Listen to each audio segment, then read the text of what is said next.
Great. Tema pada pagi hari ini, ya. Why is it so easy?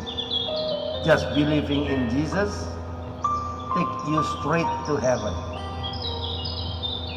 Artinya kok enak banget cuma percaya Yesus langsung masuk surga. Wow. Welcome back in this Andri Cyber channel, my quality time with Jesus. Ya, temanya sepertinya ini yang selalu didengung-dengungkan oleh kaum sebelah, ya. Anda tahu kan, kaum sebelah, kaum RT 6. Kok enak banget cuma percaya Yesus bisa selamat dan masuk surga. Nah, teman-teman, saya sering banget dengar komentar ini dari teman-teman, ya, yang dari grup sebelah. Enak ya orang Kristen, nggak pernah salat 5 waktu, nggak puasa Ramadan, nggak pergi haji, tapi cuma percaya Yesus langsung selamat. Dan biasanya mereka tutup dengan kalimat, maaf ya, itu nggak masuk akal. Hari ini saya jawab bukan dengan emosi, tapi dengan logika, kasih, dan kebenaran firman Tuhan. Saya mau tanya satu hal, ya.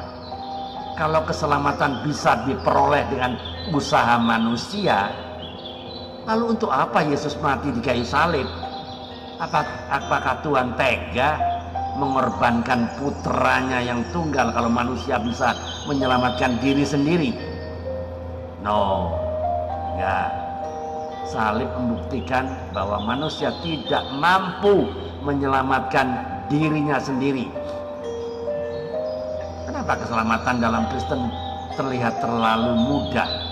Satu, karena manusia tidak mampu menyelamatkan dirinya sendiri. Menurut iman Kristen, manusia sudah jatuh ke dalam dosa. Roma 3 ayat 23. Masalahnya dosa itu bukan noda kecil, itu maut. Roma 6 ayat 23. Ya, dalam grup sebelah dia bilang manusia lahir itu fitrah, lahir itu suci, tanggung jawab sepenuhnya di tangan manusia. Amal versus dosa ditimbang di akhirat. Dalam Kristen beda total. Manusia lahir dengan dosa naturnya dosa, bukan dosa perbuatan, dan itu tidak bisa menyelamatkan dirinya sendiri. Tuhan sendiri yang turun tangan. Perlu itu. Keselamatan itu anugerah, hadiah, bukan hasil jerih payah. Efesus 2 ayat 8-9 jelas.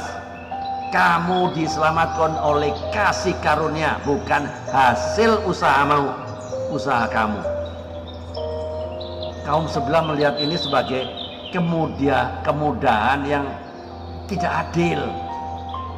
Tapi kebenarannya bukan mudah, justru sangat mahal. Hanya saja kita tidak membayar harganya. Yesus yang membayar harganya. Itu seperti orang miskin yang menerima transplantasi jantung, operasinya 1 miliar. Yang bayar orang lain. Bagi pasien memang gratis, tapi biayanya sangat mahal. Begitu juga keselamatan. 3. Mengapa hanya percaya Yesus? Karena keselamatan bukan soal ritual-ritual agamawi, tapi soal siapa yang bisa menghapus dosa. Itu pertanyaannya, siapa yang berani berkata dosamu sudah diampuni? Siapa yang berani berkata begitu? Guru moral nggak bisa.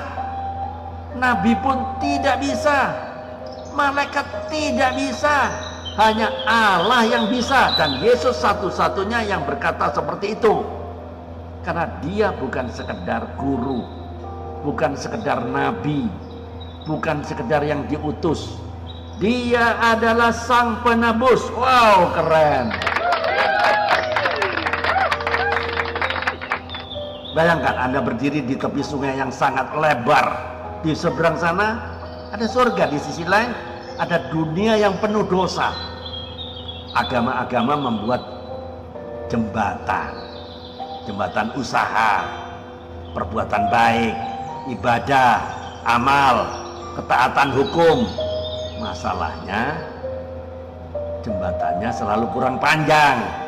Kenapa? Karena manusia berdosa berusaha mencapai Allah yang suci. That's impossible. Nggak mungkin dalam kekristenan Allah yang menurunkan jembatannya sendiri. Melalui siapa? Melalui siapa? Yang pintar mencatat. Melalui Yesus. Bukan kita yang naik ke surga, tapi surga yang turun kepada kita. Ada orang yang diajak makan di restoran, tenang, biar saya yang bayar. Tapi orang itu ngotot, tidak enak lah, harus bayar sendiri. Dia memaksa-maksa ke kasir, sampai kasir tuh bilang begini, Pak, ini sudah dibayar, Bapak bayar apa lagi? Begitu juga dengan keselamatan. Yesus sudah bayar lunas. Kita malah ingin bayar dengan amal, perbuatan. Kita tidak sadar, kita tidak akan mampu. Itulah kenapa orang Kristen hanya percaya karena yang bayar bukan kita. Yang bayar adalah Kristus. Grace is not cheap. It is free because someone else paid the full price. Saya ulang lagi ya supaya jelas ya. Grace is not cheap. It is free because someone else paid the full price. Kasih karunia itu bukan murah, itu gratis. Karena ada pribadi lain yang membayar penuh. Jadi pesan moralnya apa? Keselamatan bukan soal enak atau tidak enak. Keselamatan bukan soal murah atau mahal. Keselamatan adalah soal siapa yang sanggup menyelamatkan manusia berdosa. Dan hanya, ya saya ulang lagi, dan hanya Yesus yang memenuhi syarat itu. Teman-teman, jawab jujur ya pertanyaan ini dan renungkan bersama-sama. Jawab jujur. Satu, kalau manusia bisa menyelamatkan dirinya sendiri, menurut Anda apakah salib masih diperlukan? Dua, menurut Anda apakah adil kalau Tuhan meminta manusia yang terbatas ini untuk menyelamatkan dirinya sendiri? Terakhir, tiga, apakah menurut Anda keselamatan sebagai hadiah dari Tuhan itu masuk akal? Atau justru lebih menunjukkan kasih-Nya yang tidak terbatas? Tolong tuliskan di kolom komentar, masing-masing kolom komentar masing-masing supaya kita dapat membacanya. Amin. Tuhan Yesus, terima kasih karena keselamatan bukan hasil usaha kami, tapi anugerah-Mu. Ajari kami menghargai harga mahal yang Engkau bayar di kayu salib. Buka hati kami untuk melihat betapa besar kasih-Mu kepada manusia dan pakai hidup kami menjadi saksi kebenaran dan kasih Kristus. Dalam nama Tuhan Yesus Kristus kami berdoa dan mengucap syukur. Amin. Teman-teman, jika video ini atau YouTube ini memberkati Anda, silakan dibagikan kepada kelompok-kelompok yang lain, teman-teman yang lain, agar mereka diberkati dan mereka bisa mengerti betapa keselamatan itu mahal. Tapi Tuhan sudah menebus, sudah membayarnya dengan darahnya. Keep on fire, keep on moving. Tiada hari tanpa bersaksi tentang Kristus, tiada hari tanpa memenangkan jiwa. Ayo mikir Tuhan Yesus memberkati. Amin.